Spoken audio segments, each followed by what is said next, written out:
Hi everyone, welcome back to another very short but also very informative YouTube tutorial.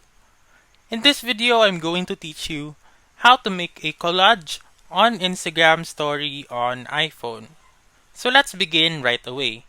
The very first step is to make sure that your Instagram app is up to date. If not, please go to the App Store and update your Instagram. Afterwards, you may open the Instagram app and then swipe left to open your camera.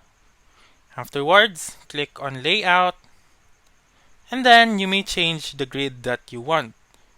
May it be 2, 3,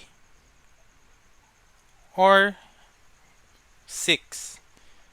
And then, you can just take a picture for 6 times, or you may input the picture on your camera roll. Like for example, this one.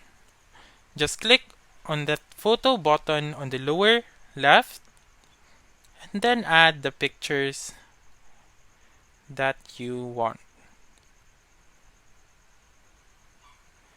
Afterwards, you just simply click on the check button on the bottom mid and then post your story. So that's how you can make a collage on Instagram story on iPhone. So that's all for this video. Let me know in the comments section if this works out for you. For more helpful tutorials like this, please subscribe to our channel and don't forget to click that notification bell. Thank you for watching and have a wonderful day.